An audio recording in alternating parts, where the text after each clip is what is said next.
Hi everyone, I hope you're all well. So on Tuesday this week, in my recommendations on my YouTube feed, it came up the animated series of the day's text, which periodically it comes up with that on my feed because I do tend to have a look at it now and then, just so that I can review what the witnesses are pondering for the day with a much more critical eye now that I'm out of the cult. And Tuesday's one was very interesting. I wanted to get straight on and make a video on Tuesday, but I was busy and life gets in the way. Anyway, this morning I woke up and on my recommendations was a video by Casti, the non-apostate apostate. Brilliant channel, one of my favourites. And on today's video, she had filmed herself and her husband going out and taking food out to the homeless community where she lives. A very moving video and brought a tear to my eye and really heartwarming. Just goes to show what people's hearts move them to do for their fellow man. But what it reminded me was to get back and do this video about this day's text that the witnesses had on Tuesday. So I'll read it to you and I don't know, see if it jumps out to you how it did to me. Things just look so different when you're on the outside, don't they? You can really see it for what it is. Now, bear with me. My eyesight's starting to go. I had a sight test last week. Yes, I need reading glasses. The aging process is really kicking in now, and I'm waiting for them to be made. So I'll be picking them up on Monday. So I'm still doing that. Anyway, Tuesday, May the 28th. The theme scripture is taken from 1 Corinthians 14 verse 25 and it's called God is really among you. The comments say, we want to help suffering people, including those who are not witnesses. Luke 10, 33 to 37. The best way to do so is by sharing the good news with them. It is important to make clear right away that we are Jehovah's Witnesses and that our primary mission is to help them spiritually, not materially, notes an elder who has helped many refugees. Otherwise, some may associate with us only for personal advantage. Showing Christian love to foreign residents brings good results. Psalms 146 verse 9. A Christian sister related that her family fled the persecution in Eritrea. After 4 of her children made an exhausting 8-day journey across the desert, they arrived in Sudan. She said, the brothers there treated them like close relatives, providing food, clothes, shelter, and transportation.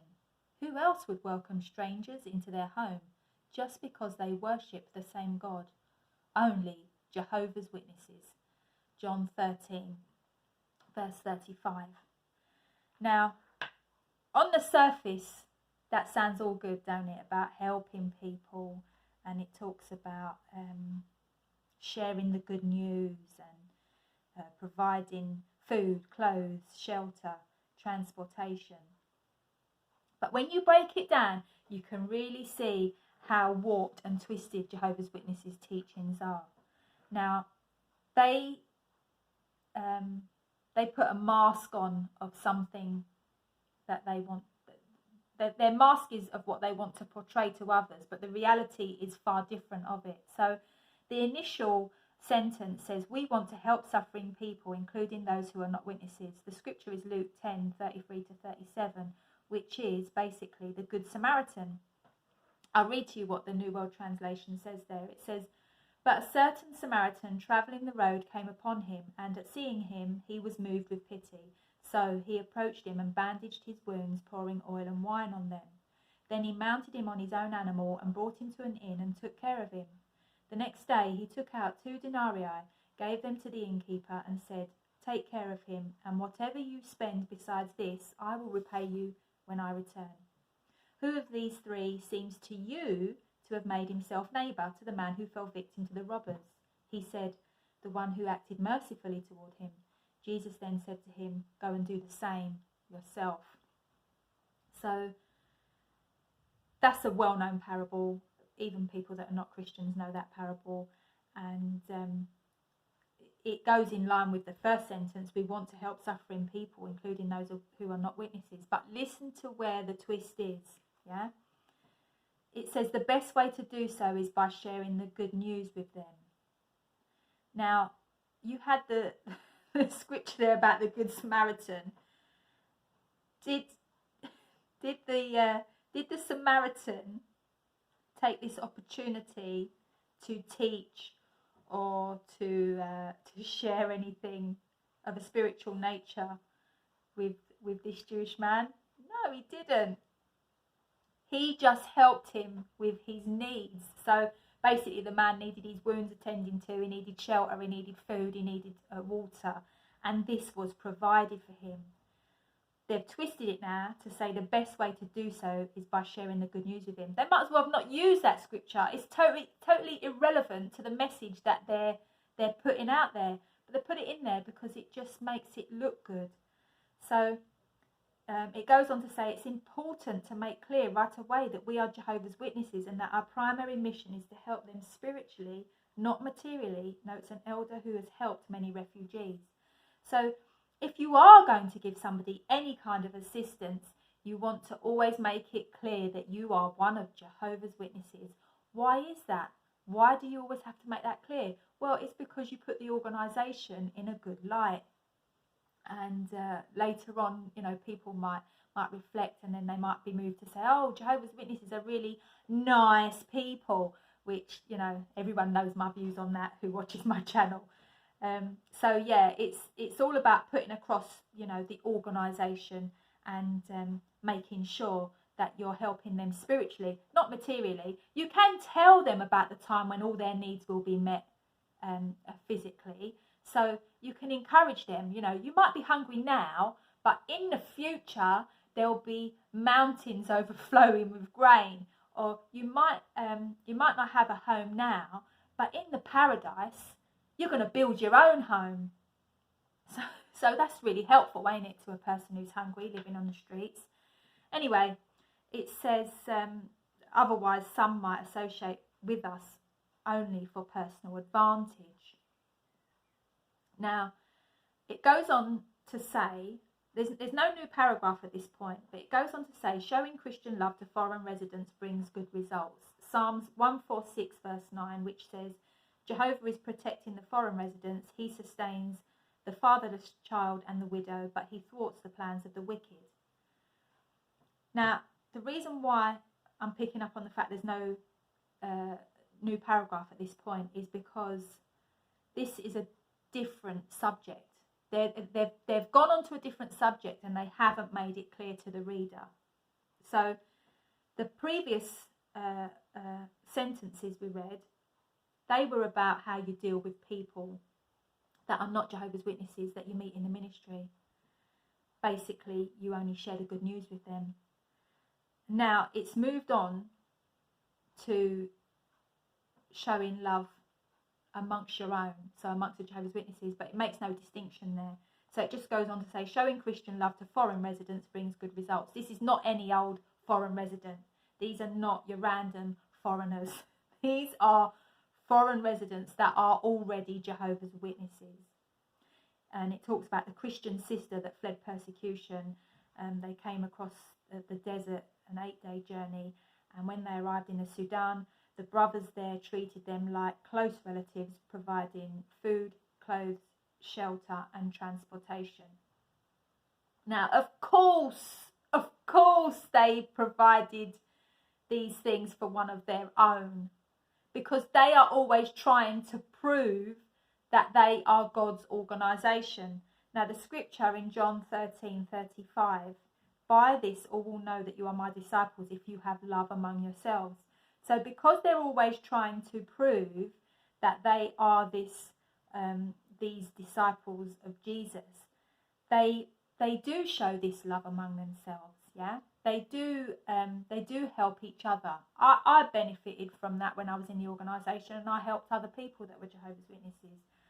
But the thing is that they've got the ability to help people. They have like a disaster relief team. They have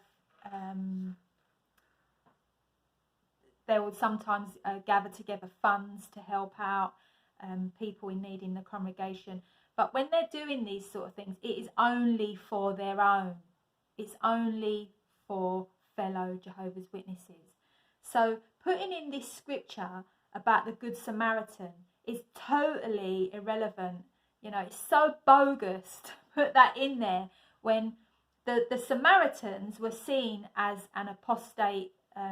They were seen as the apostate nation because they were the northern tribes that had, you know, fallen away from the pure worship of Jehovah. And the Samaritan helped the man with all of his physical needs just to get him back on his feet. He didn't ask for anything in return. He didn't place him under any obligation. But this is what Jehovah's Witnesses do when they go out and they meet people that have got needs. They make it clear that they are only, you know, there to help them spiritually. So there's no way you can tell me that they live up to the parable of the Good Samaritan. The one about having love among themselves, yeah, they do look after their own, but loads of people look after their own. It's inbuilt within us to look after our own, isn't it? That, you know, if we see our own that don't have food or clothing or shelter, and, you know, they might belong to somebody's church or a community group, something like that. They do help their own. It's not only Jehovah's Witnesses that do this. It's second nature to most people. So yeah, that just really stood out to me about the day's text. It brought back a couple of memories actually. So a few years ago, it might have been about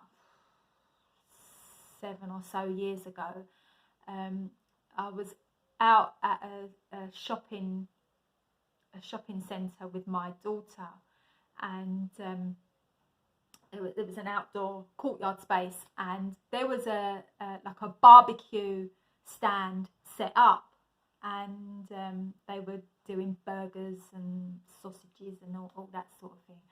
And we were hungry. It was approaching lunchtime, and I didn't really realise what it was that the event was, but I was going to go and purchase, you know, a couple of burgers for me and my daughter. So we get in the queue, and as it was, when you got in the queue, it was kind of tightly sort of stringed off, so that once you're in the queue, it was a narrow thing. Basically, once you're in, you can't get out because there's people coming in behind you, and then you get all caught up in the zigzag. So once you're in, you're in. And we're in queuing up for these burgers, and everybody's chatting, and they've got a big area set up for people to eat, and I'm just trying to count up how much change I've got in my purse, make sure I've got enough money. And so I asked the guy as I'm approaching the stand, how much is it for a burger, whatever it was. And he said they're free, and I was like, huh? And he was like, it's free, you know, we're all eating together as a community today. And I looked at my daughter and I was like, what is this? And then I stood back a bit. I realised it was like a church event, yeah? So they were doing a great thing. They were just going out into the local town, cooking up burgers and sausages, and just sharing a meal with anybody out who was shopping. There was no preaching being done. It was just like a friendly gesture to have a meal with the people in the community. Of course, I was one of Jehovah's Witnesses. I was absolutely mortified. I was thinking, how am I going to get out of here? There was loads of people behind me. Anyway, we get our burgers, we go out, and then we sat somewhere else away from everybody. And at the time, I was like, oh, mate, I hope I'm not seen here. And I'll learn next time. I'll pay more attention to what the event is. But there's people doing these sorts of, they're fantastic things, you know, just to draw communities of people together. No ulterior motive, no letting people know we're only giving you a burger if you promise to come to our church on Sunday. No, it wasn't like that. It was just like, we're doing this for the community. It's going to be a fun day for everybody. And when I look back now, you know, I'm sorry that I reacted in the way that I did. Also, just another small thing. I remember having a clear out of old clothes, and you know, you get the bags put through your door, different charities. So it might be like Air Ambulance or Red Cross and things like that. And one time it was what was it? Oh, I can't remember what it was. The Salvation Army, that was it. The Salvation Army had put their bags through, and I was having a clear out, and I had all these clothes that were all bundled up in bags ready to go, and I didn't really want to take them to the tip. They were in quite a good condition. It was just that the kids had grown out of them, you know, that there were things that not really sort of my taste anymore, things like that. Loads and loads of clothes, and I didn't really want to take them down the tip, and I had these bags here from the Salvation Army, and I was umming and ahhing, would it be right to put them in? But in my mind, I concluded that these clothes are going to get to be worn by somebody else. Somebody else can make use of them. If I take them down the tip, they're just going to get wasted. There's nothing wrong with them. They weren't full of holes. They, you know, they were in good repair. And I just thought to myself, somebody else will be able to make use of this. And also, they're going to come and pick it up from my house. So, win-win situation. I haven't even got to go to the recycling centre. So I bagged them up in the bags from the Salvation Army, and I put them out the front. I did have a few qualms about, oh, it's a church thing. But overriding that was my feeling that it will be of use to somebody. Somebody can, you know, get these clothes very, very cheaply, next to nothing. And also their contribution will allow these people to carry on with this work that they're doing, which is helpful. Anyway, I put my bags outside. What happened was the witnesses worked my road that morning. I saw them out there. Now, one of them, he was an elder who had been in our congregation years ago, gone off to the Portuguese-speaking congregation and recently come back. So I don't think he remembered which door I lived at. Anyway, they were all working down the road. I'm sitting in the front room. I can see them outside. And I'm like, oh, my word, what are they going to think? I've put the Salvation Army bags out. So I went out and I saw him standing at the top of the pathway. And he was like, oh, he goes, at first I thought this was where you lived, but then I thought, no, it can't be because you've got Salvation Army bags out there. And I was like, oh, I've been tearing myself up about that, Paul. The thing is, and then I tried to explain to him all my dilemma and how I'd been feeling about it. And yeah, it didn't go down very well. And I was left feeling absolutely terrible. I was really left feeling bad about it. But there was nothing wrong with doing that. You know, this situation was going to help somebody else and help me out as well. And yeah, that's how it is in the organisation. Everything is policed. Everything you do is judged. And there's no true charity. So I just thought I'd share that with you all. Send my love out to everybody. It's funny times anyway. But yeah. These are my memories of life inside the organisation. Love out to you all. Take care. Bye.